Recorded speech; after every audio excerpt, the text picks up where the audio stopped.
Okay, we're going to be doing part 4 of voting and elections. In part 1, we talked about democracy. What is democracy? We talked about some of the historical barriers to voting. In part 2, we talked about some of the factors that may influence why people vote or why they don't vote and who gets out to vote.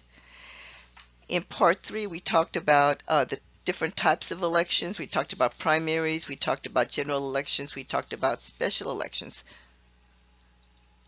Now we're going to be talking about campaign financing. We're going to be talking about campaign strategies, and we're going to be talking about, well, who actually gets elected in the state of Texas. Okay, so here are the learning objectives. Who gets elected in the state of Texas? What do our politicians look like? What are some of the characteristics of the people that do get elected, and why do they get elected? What kind of campaigns and strategies do they use? What kind of funding techniques do they use? Financing techniques do they use? What's the difference between hard money and soft money? Because there is a difference.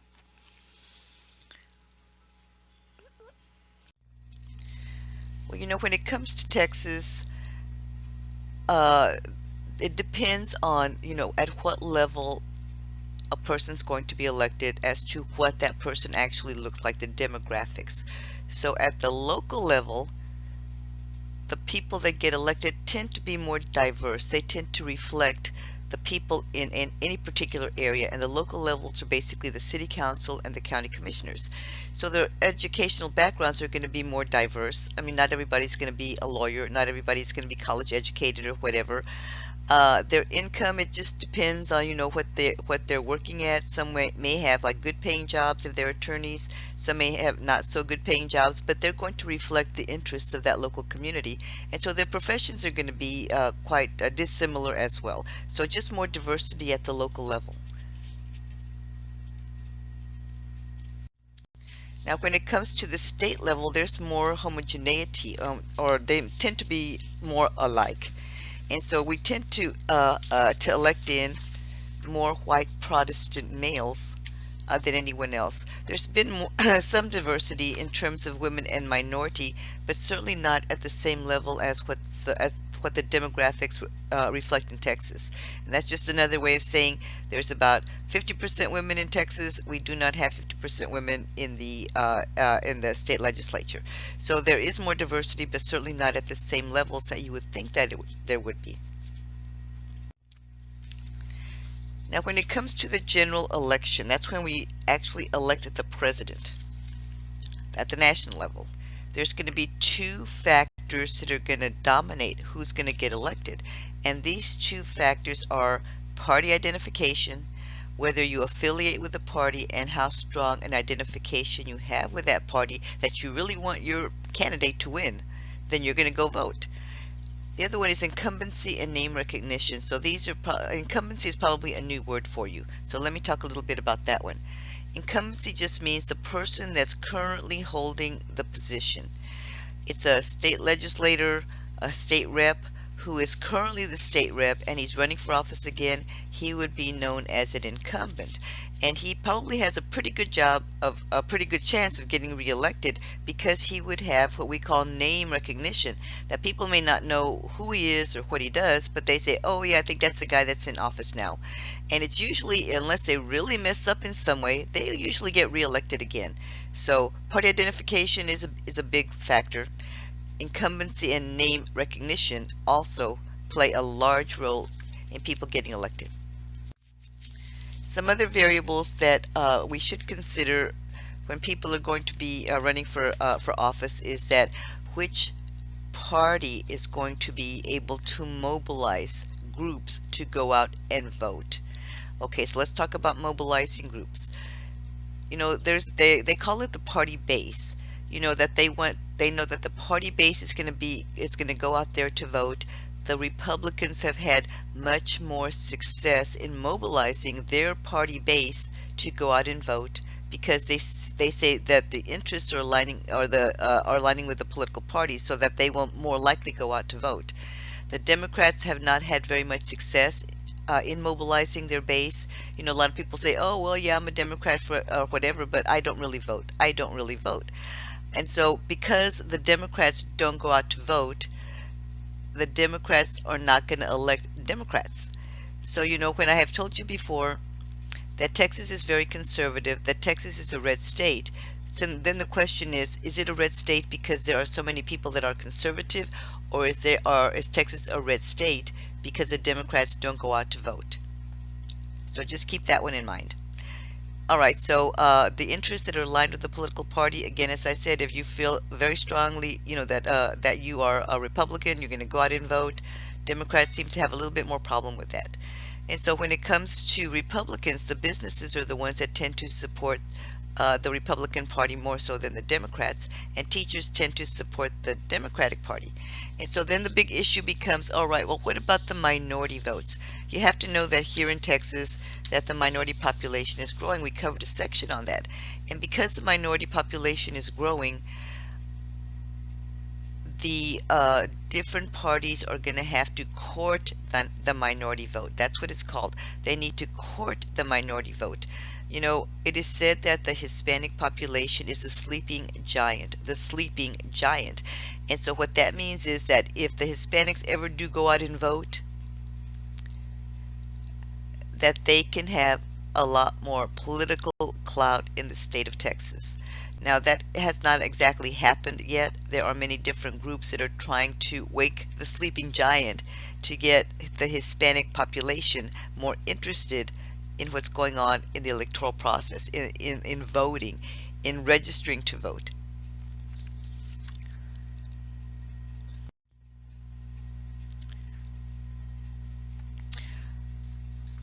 All right, a lot of times people say, well, I'm going to vote for this particular person because I agree with his stance on a certain issue. And so usually when these politicians are going to be choosing which side that they're going to be supporting, it's going to be based on party affiliation. It's going to be based on that party platform that I keep talking about. How they feel about education, how they feel about healthcare, how they feel about in the environment.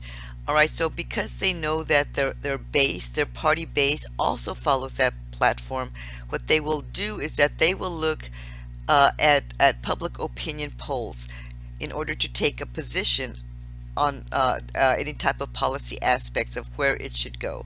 Like, let me give you an example of this one. When we talked about the parties, I told you that there are two things that Republicans do not like. One of them is welfare, and the other one is healthcare. Now, when it comes to healthcare, that's like such a Republican way of looking at things, saying we should not subsidize healthcare. And so when they have these public opinion polls, they will ask people how they feel about Obamacare. They will ask people how they feel about the subsidizing the Obamacare, the penalties and the fines about Obamacare. So they will kind of craft their questions in order to see how they're going to be responding in terms of legislation that they're going to be passing. So polling is fundamental. They spend a lot of money on these public opinion polls to find out what the public is thinking so that they will know whether they should support a position or not.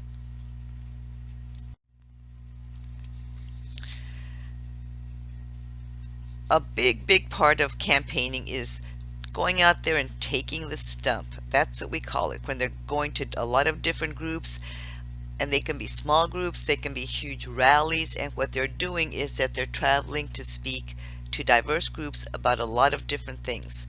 They will use the media, the TV, the radio, newspapers, social media. They have Facebook pages. The parties have Facebook pages. The candidates have Facebook pages. They do Twitter. They do Snapchat. They have really taken to this social media. And do you know, the use of social media was actually spearheaded or started by President Obama. Because when he was running for president, and he knew that the party was not supporting him, he went to social media to build his base. And so that base was basically the 18 to 24-year-old cohort. And so, he was asking them via Twitter, via Facebook, to please contribute to his campaign. So he's the one that kind of got it started, and all of a sudden the Republican Party said, oh, well, we never saw that one coming. We better get our act together. So now social media is a big part of campaigning as well.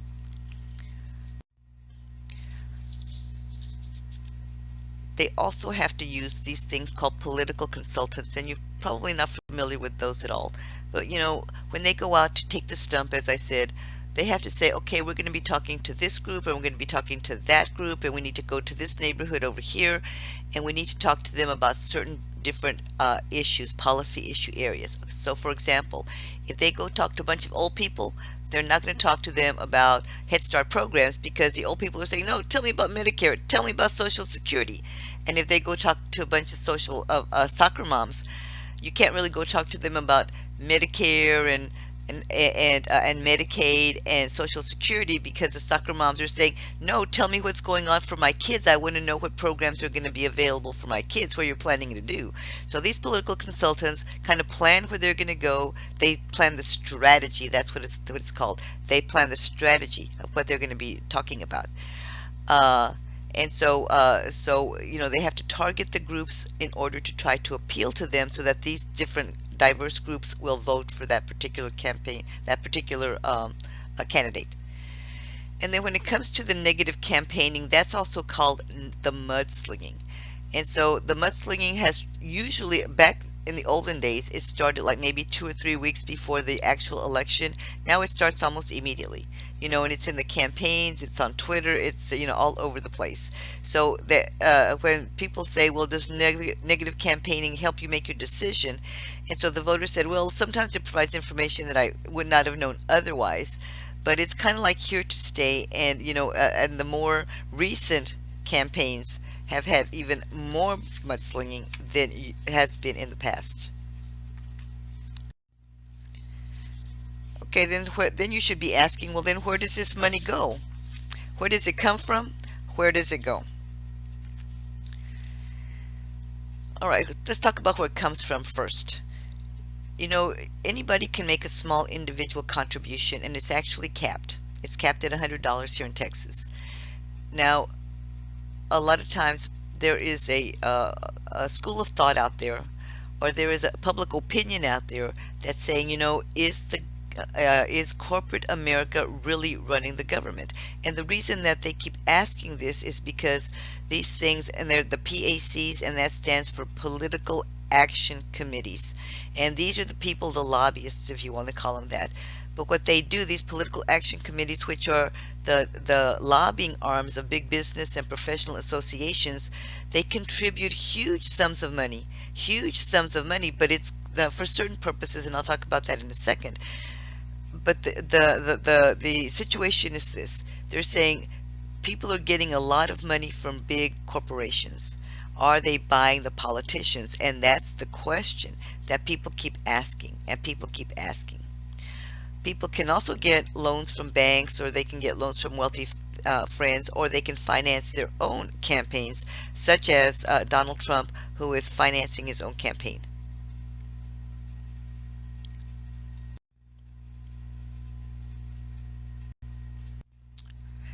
And so then you ask, well, where does the money go? Well, in more traditional campaigns, it has gone to newspapers, to advertise in newspapers, on the radio, on billboards. They still do some of that. More so, they do the bumper stickers and the yard signs. They have phone banks, and phone banks are pretty expensive to run. And the phone banks are basically people that call you, and they're asking for your support. They're asking for you to vote for their candidate. So they will call, and not only will they call while the candidate is running, they will also call on the day of the election. And the Republican Party is much better at doing this, that they will say, please go vote. If you need a ride, let us know. We'll send somebody to go get you. So they utilize these phone banks to mobilize these voters, to get them over to their side and to mobilize the voters to go vote. Now, when it comes to the use of media and social networking, the media can really help, or the media can really hurt, because the media is instantaneous now. We have all of these cable network news channels that pick up on things immediately, whether they're true or they're not true. You have to kind of ask yourself about that.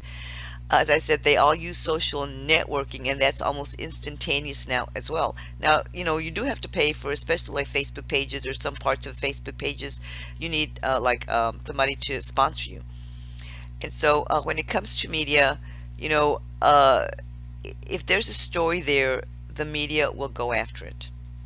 if there is a story there, if the candidate tends to say outrageous things, the media will pick up on it.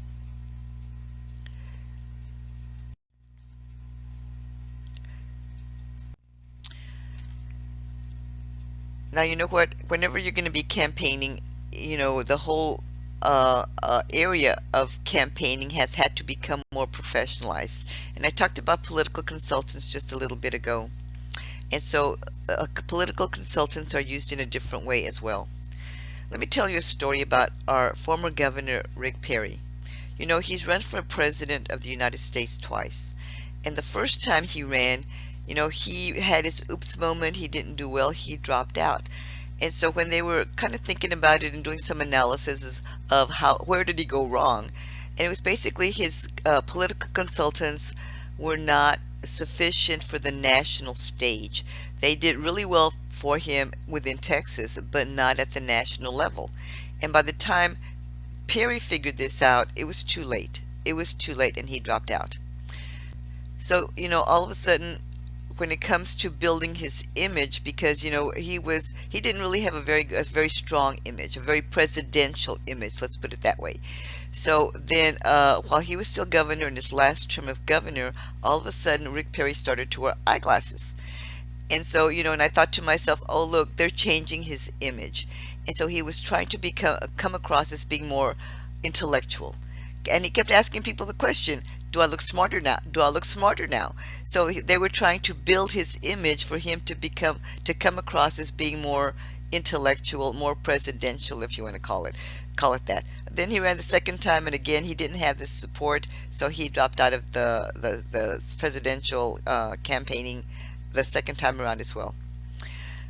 All right, and I told you before, polling, these public opinion polls, I mean, they're crucial to elections to find out what people are saying, how they're going to vote, how they're planning to vote, and so that costs money as well. That costs a lot of money as well, but that is crucial.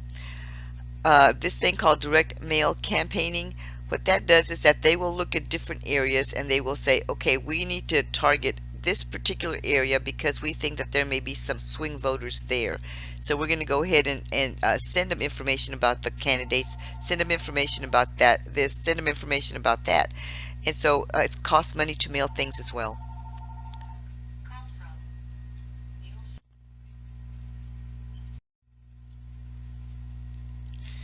Okay, so let's kind of come down to Texas and see what does Texas allow.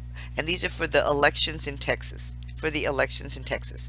Okay, before you can run in the state of Texas, you have to have an official campaign treasurer. So you have to appoint one. Now, once you appoint that campaign treasurer, then you can start accepting money. But as I was saying a little bit ago, is that there's small contributions. They have to be less than $100. So you're an individual and you want to contribute to somebody's campaign, cannot be more than $100. And this campaign treasurer has to file statements. They have to file statements about the money that's coming in and the money that's being spent, the money that's being encumbered, the money that's being spent. And so they have to file these financial statements with the Secretary of State. I've told you before, the Texas Secretary of State is the one that has everything to do with elections. All right, if for example, there's a candidate who is spending money on things other than campaign activities, then they may be brought up on ethics charges, and there may be criminal and civil penalties assessed for violations of these ethics charges. And it's the Texas Ethics Committee that would file these charges. So as I said, this money can only be spent on campaign related activities. They cannot be spent on anything personal.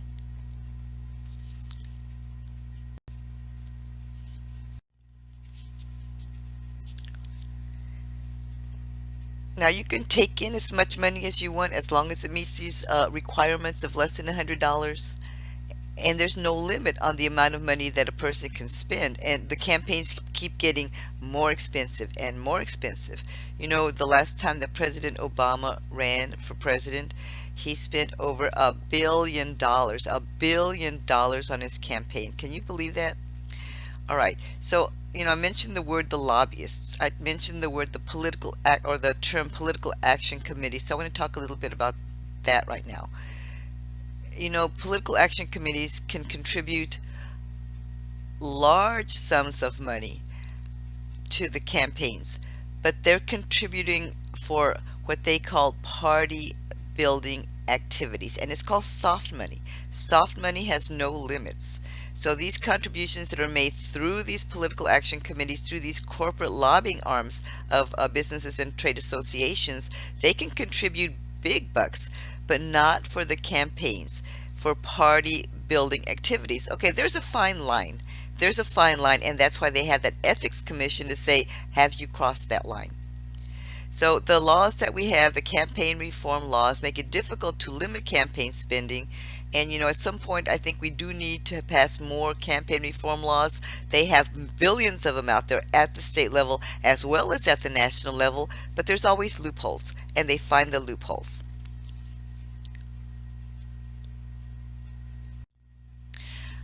Okay, I want to tell you a little bit about these websites. The first one is the Texas Secretary of State, the one that has everything to do about elections in Texas, if you want to get some information. The second one is the Republican Party here in Texas. The third one is the Democratic Party here in Texas. And let me talk a little bit about the LWV Texas, and that's the League of Women Voters here in Texas. And so, you know what? A lot of times when people say, I'm an independent, I'm going to be voting on the issues. And so that's fine if you want to vote on the issues, but you kind of have to know what the issues are. So there is one organization, it is a nonpartisan organization, and it's called the League of Women Voters. And this is the website for the League of Women Voters in Texas. And so, and I highly recommend that you look at it. If you say, I don't have a lot of time to do research, I don't have time to keep up with what's going on, this is a website that you can go to. As I said, it's not partisan. They are not Democrats. They are not Republicans. Their whole function is to educate, to educate. And so they will say, okay, so these are the people that are running. The people that tend to support this candidate support him for this reason. The people that tend to oppose this candidate oppose him for this reason. And so then they'll tell you about the issues. People that support this issue support it for this reason. The people that oppose this issue oppose it for this other reason. Even to the point, these constitutional amendments that I told you that we have, that a lot of times the way that they are worded is not always obvious of what you're voting for. They will say, this is a constitutional amendment, or even the city propositions. This is the way it reads. This is what it means. People that support it for these reasons. The people that oppose it for these reasons. So if there's one website that you would say, I would like to check something that tells me just like basic information, this is the one to go to, the lwvtexas.org.